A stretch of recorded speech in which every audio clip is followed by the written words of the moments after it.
الشيطان الرجيم. بسم الله الرحمن الرحيم. إنا نحن نزلنا الذكر وإنا له لحافظون. صدق الله العلي العظيم. معزز علماء کرام،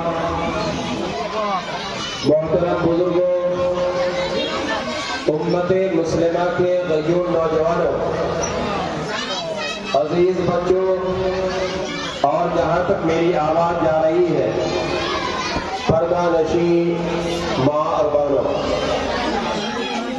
سب سے پہلے ہم اور آپ اللہ تبارک تعالیٰ کا لاکھ شکر اور احسان بجا لائے کہ اللہ تبارک تعالیٰ نے ہم تمام لوگوں کو دین کی نسبت سے دین کی بات سننے کے لیے ایک جگہ جمع اور اکٹھا فرمایا۔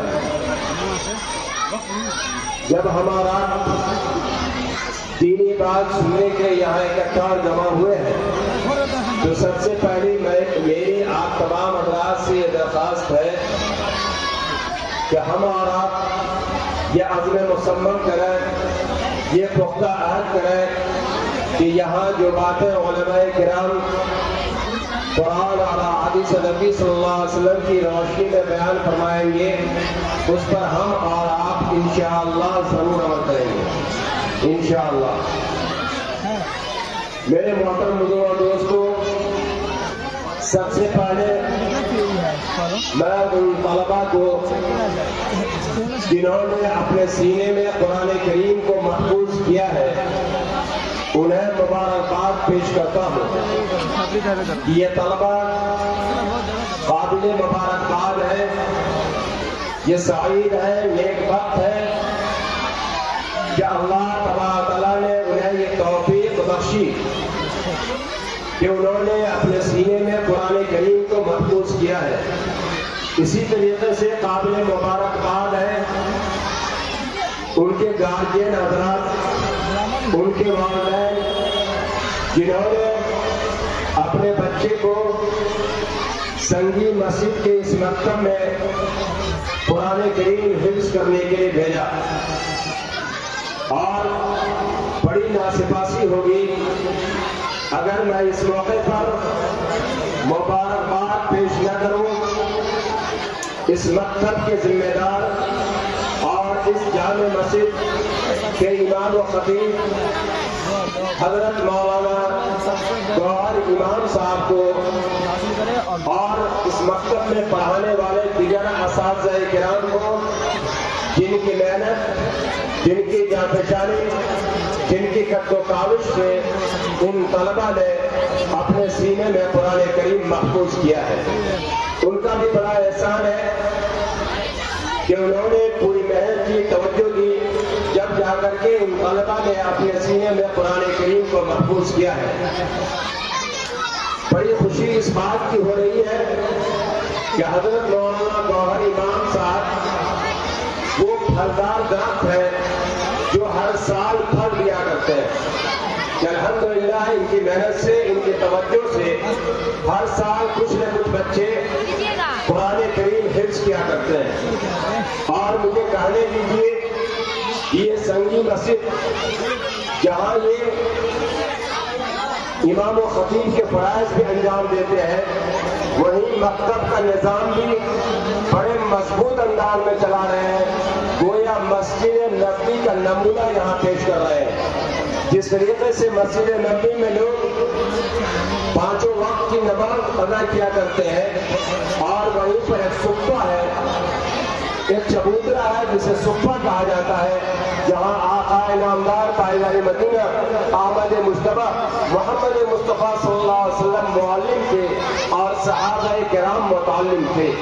تو الحمدللہ اس مسجد میں بھی جہاں لوگ پنج وقتہ نماز باجماعت ادا کرتے ہیں، وہیں مکتب کا نظام بھی چل رہا ہے۔ گویا اس مسجد میں جہاں روح کی غذا عبادت فراہم کی جاتی ہے، وہیں دماغ کی غذا تعلیم بھی دی جا رہی ہے۔ گویا مسجد نبوی کا نمونہ الحمدللہ امام صاحب کی محنت اور کب و کاوش سے یہ مسجد پیش کر رہی ہے۔ اس لیے ہم سب کی یہ ذمہ داری بنتی ہے کہ امام صاحب جس مشن کو لے کر آگے بڑھے ہیں ان کو تقویت دینا، ان کو آگے بڑھانا، ان کو استحکام بخشنا، یہ ہم سب کی دینی اور ملی ذمہ داری ہو جاتی ہے۔ میرے محترم دوستو، آپ تمام حضرات اچھی طرح جانتے ہیں کہ آج کی یہ مجلس قرآن کریم کے حوالے سے منعقد کی گئی ہے۔ ایک بات اچھی طرح جان لیجیے کہ نسبت سے چیزوں کی اہمیت بڑھ جایا کرتی ہے۔ جب کسی اعلیٰ چیز سے کسی چیز کی نسبت جڑ جاتی ہے وہ چیز بھی عظیم ہو جایا کرتی ہے۔ ذرا ہم اور آپ غور کریں کہ جب قرآن کریم سے کسی چیز کی نسبت جڑ جاتی ہے تو وہ چیز بھی عظیم ہو جایا کرتی ہے۔ ہم اور آپ غور کریں کہ جب اس قرآن کریم سے، جو قرآن کریم اللہ تبارک تعالیٰ کی مقدس ترین کتاب ہے، جو نسخہ کیمیا ہے، جو پوری انسانیت کے لیے سرچشمہ ہدایت ہے، جب اس قرآن کریم کی نسبت حضرت جبرائیل علیہ السلام سے جڑی تو آپ سید الملائکہ کہلائے، تمام فرشتوں کے سردار کہلائے۔ جب اسی قرآن کریم کی نسبت ہم سب کے محبوب نبی جناب محمد رسول اللہ صلی اللہ علیہ وسلم سے جڑی تو آپ سید الانبیاء کہلائے، تمام نبیوں کے آپ سردار کہلائے۔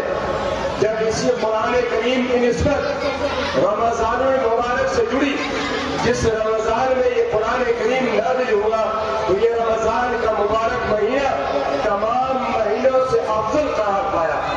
جب اسی قرآن کریم کی نسبت شب قدر سے جڑی، جس رات میں یہ قرآن کریم نازل کیا گیا تو وہ رات 1000 مہینوں سے افضل قرار پائی۔ اسی طریقے سے جب ہم آرام غور کریں کہ کاغذ کے کپڑے کی کوئی اہمیت نہیں ہوتی ہے، کپڑا کتنا ہی قیمتی کیوں نہ ہو، انسان اس کو ادب و احترام کی نگاہ سے نہیں دیکھا کرتا، لیکن ایک معمولی سا کپڑا ہے جب اس کا قرآن کریم کا جزدان بنا لیا جاتا ہے، جس میں قرآن کریم کو رکھا جاتا ہے تو اس کپڑے کی اہمیت بڑھ جاتی ہے۔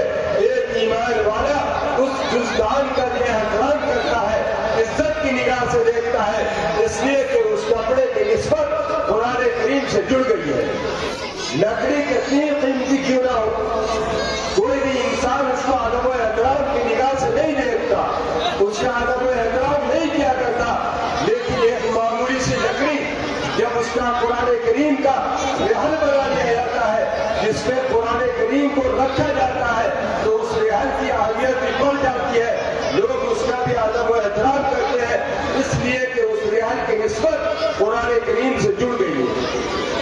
تو ذرا ہم اور آپ غور کریں کہ جن جن چیزوں سے قرآن کریم کی نسبت جڑتی چلی جاتی ہے وہ چیز اتنی ہی عظیم ہوتی چلی جاتی ہے۔ اب آئیے، جب ایک ننھے منھے بچے کے ساتھ قرآن کریم کی عظمت جڑ جاتی ہے، ایک چھوٹا بچہ، ایک نابالغ بچہ جب اپنے سینے میں قرآن کریم کو محفوظ کر لیتا ہے تو اس کا مقام کتنا بلند ہو جاتا ہے کہ اللہ تبارک تعالیٰ کے صفاتی نام ہے، ان میں سے ایک نام ہے الحافظ۔ اللہ تبارک تعالیٰ اپنے صفاتی نام میں سے ایک نام اس کے ساتھ جوڑ دیتے ہیں کہ اب وہ بچہ حافظ بڑے کہلا ہے، تو اس بچے کی اہمیت بھی بڑھ جاتی ہے۔ اور جس نے اپنے سینے میں قرآن کریم کو محفوظ کیا اس کا مقام تو بہت بلند ہے ہی، جس کے جو اس بچے کے والدین ہیں، جو اس بچے کے گارجین اور سرپرست ہیں، اس کے بارے میں بھی اللہ کے رسول صلی اللہ علیہ وسلم نے کتنی بڑی بشارت سنائی ہے۔ اللہ کے رسول صلی اللہ علیہ وسلم نے فرمایا، من قرأ القرآن وعمل بما فيه ألبس والداه تاجا فهو أعظم من ضوء الشمس۔ کیا ایسا شخص جس نے قرآن کریم کو پڑھا، اس کے مطابق عمل کیا تو اس کے والدین کو قیامت کے دن جس دن ہولناکی کا منظر ہوگا، ہر شخص اپنے اعمال کے وقت پسینے میں ڈوبا ہوا ہوگا، کوئی کسی کا پرسان حال نہیں ہوگا، ہر شخص نفسی نفسی کے عالم میں ہوگا۔ ایسے موقع پر حافظ قرآن کے والدین کو اتنا خوبصورت تاج پہنایا جائے گا، اتنا خوبصورت تاج پہنایا جائے گا کہ اس کی روشنی سورج سے بھی زیادہ چمکدار ہوگی۔ اللہ اکبر! سورج سے زیادہ چمکدار اس تاج کی روشنی ہوگی۔ ہر شخص حیران ہوگا، پریشان ہوگا، یہ کون شخص ہے جس کا اتنا بڑا احترام و اکرام کیا جا رہا ہے؟ جواب ملے گا کہ یہ کسی ڈی ایم کے باپ نہیں ہے، یہ کسی سی ایم اور پی ایم کے باپ نہیں ہے، بلکہ یہ باپ ہے اس کے جو حافظ قرآن ہے، حافظ قرآن کے والدین ہیں، جن کو اتنا خوبصورت تاج پہنایا گیا کہ اس کی روشنی سورج سے بھی زیادہ چمکدار ہے۔ یہ تو حافظ قرآن کے والدین کا مقام ہے۔ خود حافظ قرآن کا کتنا اونچا مقام ہوگا۔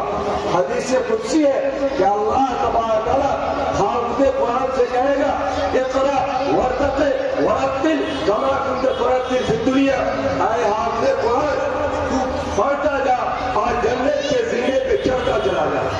حافظ قرآن قرآن کریم کو شروع سے پڑھنا شروع کرے گا اور پڑھتا جائے گا، جنت کے زینے پہ چڑھتا چلا جائے گا۔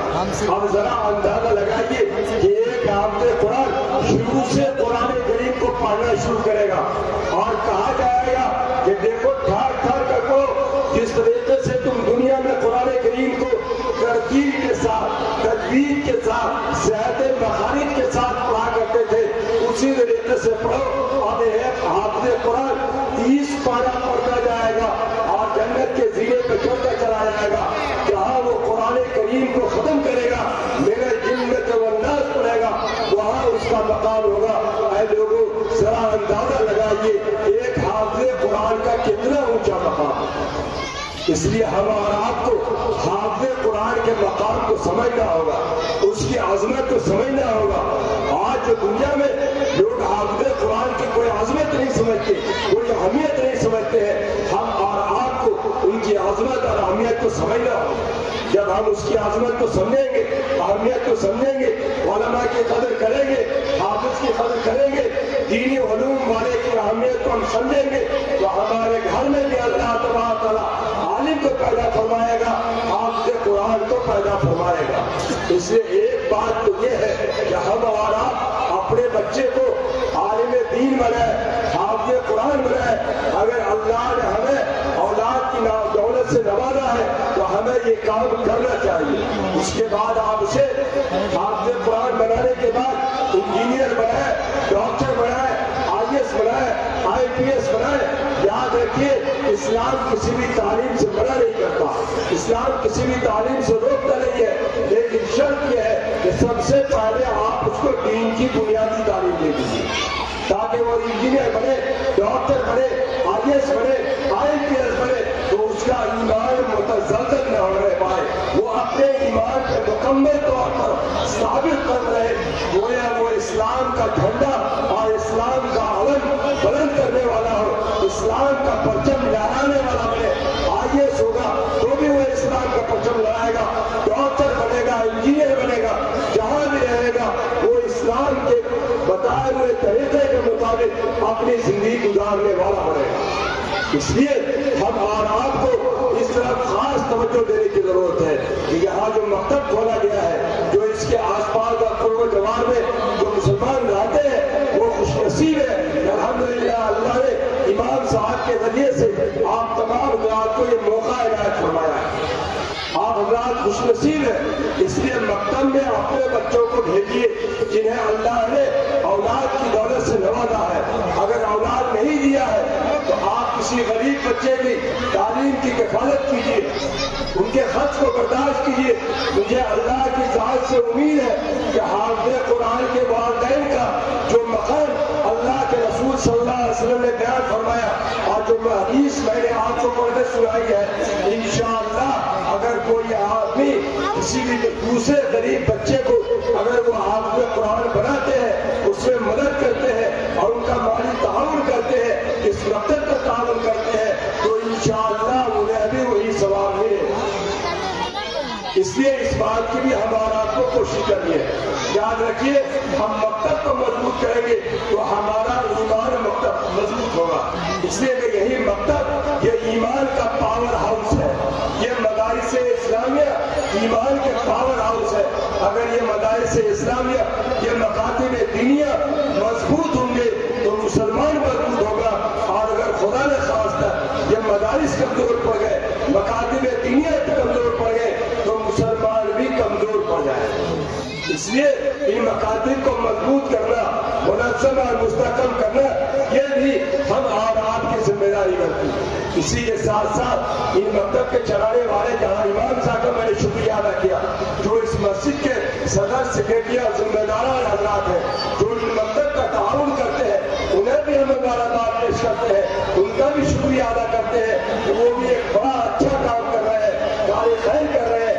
اللہ تبارک تعالیٰ ان تمام لوگوں کو اپنی شان بدلہ عطا فرمائے, جزائے خیر عطا فرمائے.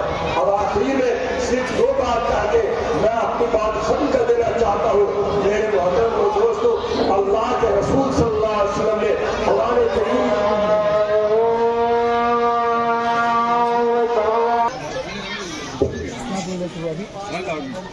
بسم اللہ الرحمن الرحیم. تو میں یہ کہہ رہا تھا کہ اللہ کے رسول صلی اللہ علیہ وسلم نے قرآن کریم کی جہاں بہت ساری خصوصیات بیان فرمائی ہیں, ان میں دو خصوصیات بڑی اہم ہیں. ایک خصوصیت یہ ہے کہ قرآن کریم کو آپ جتنی مرتبہ پڑھیں گے مزید حلاوت اور چاشنی آپ کو محسوس ہوتی چلی جائے گی. یہ دنیا کی کسی کتاب میں یہ بات نہیں ملتی.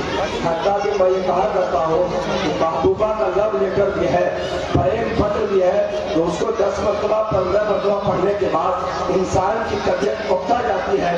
لیکن قرآن کریم وہ واحد کتاب ہے کہ جتنا زیادہ آپ پڑھیں گے اتنی زیادہ حلاوت اور چاشنی محسوس ہوتی چلی جائے گی, اور آپ کا دل یہ چاہے گا کہ اور قرآن کریم پڑھے اور قرآن کریم پڑھے. یہ قرآن کریم کی خصوصیت اللہ کے رسول صلی اللہ علیہ وسلم نے بیان فرمائی. دوسری خصوصیت بتائی اللہ کے رسول صلی اللہ علیہ وسلم نے کہ جتنے بھی نت نئے مسائل پیدا ہوتے رہیں گے, دنیا میں جتنے نئے مسائل اور چیلنجز پیدا ہوتے رہیں گے, قیامت تک ان تمام نئے مسائل اور جدید مسائل کا حل قرآن کریم میں موجود ہے. آج جو یہ بات کہی جاتی ہے, بہت سارے لوگ یہ کہہ دیتے ہیں کہ قرآن کریم کا قانون تو اولڈ قانون ہو گیا ہے, پرانا قانون ہو گیا ہے.